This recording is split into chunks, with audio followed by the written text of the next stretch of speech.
Item ಯಾವುದೇ ಇರಲಿ try ಮಾಡಿ ಆಚಿ ಚಿಕನ್ ಮಸಾಲಾ. ಶಿಕ್ಷಣ ಸಚಿವರೇ, ಕಲಬುರಗಿಯಲ್ಲಿ ಏನಾಗ್ತಿದೆ ಗೊತ್ತಾ? ಬರೀ ಸರ್ಕಾರಿ ಕಾಲೇಜು ಮಾತ್ರ ಅಲ್ಲ, ಬಿಇಒ ಕಚೇರಿ ಕೂಡ ಶಿಥಿಲಗೊಂಡಿದೆ. ಗ್ಯಾರಂಟಿ ನ್ಯೂಸ್ ಬಿಚ್ಚಿಡ್ತಾ ಇದೆ ದಕ್ಷಿಣ ವಲಯದ ಬಿಇಒ ಕಚೇರಿ ಅವ್ಯವಸ್ಥೆಯನ್ನ. ಹಾಗಾದ್ರೆ ಏನ್ ಅವ್ಯವಸ್ಥೆ?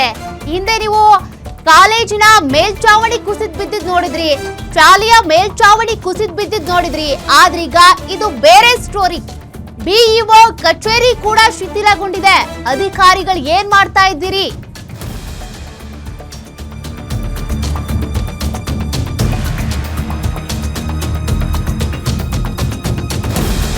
ಗ್ಯಾರಂಟಿ ನ್ಯೂಸ್ ಬಿಚ್ಚಿಡ್ತಾ ಇದೆ ದಕ್ಷಿಣ ವಲಯದ ಬಿಇಒ ಕಚೇರಿಯ ಅವಸ್ಥೆಯನ್ನ. ಕಲಬುರಗಿ ನಗರದ ಐವಾನ್ ಇ ಶಾಹಿ ಪ್ರದೇಶದಲ್ಲಿರುವಂತಹ ಬಿಇಒ ಕಚೇರಿ ಇದು. 50-60 ವರ್ಷ ಹಳೆಯ ಕಟ್ಟಡದಲ್ಲಿ ಜೀವ ಕೈಯಲ್ಲಿ ಹಿಡಿದು ಸಿಬ್ಬಂದಿ ಕೆಲಸ ಮಾಡ್ತಿದ್ದಾರೆ. ಒಂದ್ ಕಡೆ ಅಧಿಕಾರಿಗಳು, ಸಿಬ್ಬಂದಿಯ ಸಮಸ್ಯೆ, ಇತ್ತ ಮಕ್ಕಳ ವಿದ್ಯಾಭ್ಯಾಸಕ್ಕೆ ವಿತರಿಸೋ ಪುಸ್ತಕಗಳಿಗೆ ಸಂರಕ್ಷಣೆ ಇಲ್ಲ. ಮಳೆ ಬಂದ್ರೆ ಮಳೆ ನೀರಲ್ಲೇ ನೆನೆದು ಹೋಗ್ತಾ ಇವೆ ಪುಸ್ತಕಗಳು. ಮಕ್ಕಳ ಪುಸ್ತಕಕ್ಕೆ ಸರ್ಕಾರ ಎಷ್ಟು ವೆಚ್ಚ ಮಾಡುತ್ತೆ ಹಣ, ಅದೆಲ್ಲವೂ ಕೂಡ ಇಲ್ಲಿ ಪೋಲಾಗ್ತಾ ಇದೆ, ನೀರ್ ಪಾಲಾಗ್ತಾ ಇದೆ. ಇತ್ತೀಚೆಗೆ ಕಾಲೇಜು ವಿದ್ಯಾರ್ಥಿನಿಯರ ಮೇಲೆ ಕುಸಿದಿದ್ದಂತ ಮೇಲ್ಚಾವಣಿ ತರಗತಿಯಲ್ಲಿ ಪಾಠ ಕೇಳ್ತಿರುವಾಗಲೇ ಕುಸಿದ್ ಬಿದ್ದಿತ್ತು. ಆಗ 5 ವಿದ್ಯಾರ್ಥಿನಿಯರು ಗಾಯಗೊಂಡಿದ್ರು. ಸರ್ಕಾರದ ವಿರುದ್ಧ ಅಸಮಾಧಾನ ವ್ಯಕ್ತಪಡಿಸಿರುವಂತಹ ಕಲಬುರಗಿ ಜನರು ಅಷ್ಟೇ ಅಲ್ಲ, ಆಕ್ರೋಶ ವ್ಯಕ್ತವಾಗ್ತಾ ಇದೆ. ಇತ್ತೀಚೆಗೆ ಭಾನುವಾರ ಮತ್ತೊಂದು ಶಾಲೆಯ ಮೇಲ್ಚಾವಣಿ ಕೂಡ ಕುಸಿತ ಆಗಿತ್ತು. ಆಗ ಭಾನುವಾರ ಆಗಿದ್ರಿಂದ ಯಾವುದೇ ಸಾವು ನೋವು ಸಂಭವಿಸಿರ್ಲಿಲ್ಲ. ಆದ್ರೆ ಈಗ ನೋಡಿ, ಬಿಇಒ ಕಚೇರಿಯ ದೃಶ್ಯಗಳನ್ನ ನೀವು ಗಮನಿಸ್ತಾ ಇದ್ದೀರಿ. ಅಲ್ಲೂ ಕೂಡ ಕಟ್ಟಡ ಶಿಥಿಲಾವಸ್ಥೆಯಲ್ಲಿದೆ. ಮಕ್ಕಳ ಪುಸ್ತಕಗಳನ್ನ ಸಂಗ್ರಹಿಸಿಟ್ಟಿರುವಂತ ಕೊಠಡಿಯನ್ನ ನೀವು ಗಮನಿಸ್ತಾ ಇದ್ದೀರಿ. ಯಾವ ಮಟ್ಟಕ್ಕೆ ಪಾಳು ಬಿದ್ದಂತ ಕೊಠಡಿ ಇದು? ಯಾಕೆ ಅಧಿಕಾರಿಗಳು ಗಮನ ಹರಿಸ್ತಾ ಇಲ್ಲ? ಶಿಕ್ಷಣ ಸಚಿವರು ಈ ಸುದ್ದಿಯನ್ನ ನೋಡಿ ಗಮನ ಹರಿಸಿ ಕ್ರಮ ತೆಗೆದುಕೊಳ್ಳಿ.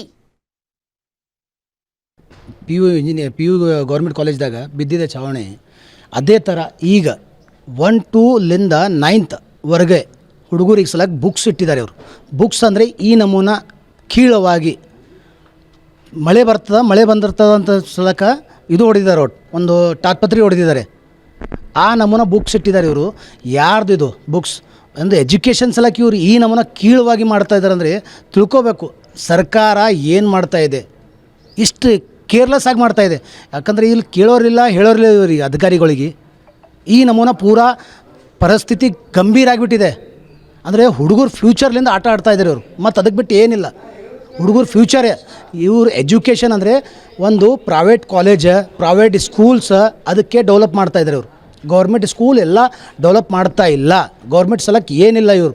ಸರ್ಕಾರಿ ಸಾಲಿದೆ ಅಂತಂತಾರೆ, ಬಟ್ ಬಡ್ರ ಸಾಲಿ ಸಲಕ್ಕೆ ಇಲ್ಲ. ಯಾಕಂದರೆ ಪ್ರೈವೇಟ್ ಓನ್ಲಿ. ಎಲ್ಲ ಲೀಡರ್ಸ್ಗಳದು ಪ್ರೈವೇಟ್ ಸ್ಕೂಲ್ಸ್ ಇದೆ. ಎಲ್ಲ ಕಾಲೇಜ್ ಪೂರ್ತಿ ಪ್ರೈವೇಟೇ ಇದೆ. ಕಾಲೇಜ್ ಆಗಲಿ ಸ್ಕೂಲ್ಸ್ ಆಗಲಿ ಎಲ್ಲ ಲೀಡರ್ಗಳದಿದೆ. ಅದ್ರ ಸಲಕ್ಕೆ ಗೌರ್ಮೆಂಟ್ ಸ್ಕೂಲ್ ಸುಮ್ಮನೆ ಹೆಸರಿಗೆ ಇಟ್ಟಿದ್ದಾರೆ ಅವರು. ಅಂದರೆ ತೋರಿಸ್ಲಿಕ್ಕೆ ಇಟ್ಟಿದ್ದಾರೆ ಅವರು. ಏನಂತಾರೆ, ಬಡ್ರಿ ಇದ್ದಾರಲ್ಲ ಪ್ರೈವೇಟಿಗೆ ಬರ್ರಿ, ಗೌರ್ಮೆಂಟಿಗೆ ಹೋಗ್ಬೇಡ್ರಿ. ನಾವು ಗೌರ್ಮೆಂಟ್ ಸಲಕ್ಕೆ ಇದೇ ಪರಿಸ್ಥಿತಿ ಇದೆ. ಓದ್ರಿ ಇಲ್ಲ ಬಿಡ್ರಿ ನಾವು, ಇದೇ ಮಾತು ಹೇಳ್ತಾರೆ ಅವರು. ಈ ನಮೂನ ಗೋಡೆ ಬಿದ್ದಿದೆ. BO ಆಫೀಸ್ ಇದೆ ಅದು. ಈ ನಮೂನ ಇದೆ BO ಆಫೀಸ್ದು. ಹಾಲತ್ ನೋಡಿದ್ರೆ ಎಲ್ಲರೂ ಶಾಕ್ ಆಗ್ಬೇಕು. ಅಂದರೆ ಗೌರ್ಮೆಂಟ್ ಸ್ಕೂಲ್ ಇದಕ್ಕಿಂತ ಡೇಂಜರ್ ಇದ್ದಿರ್ಬೋದು.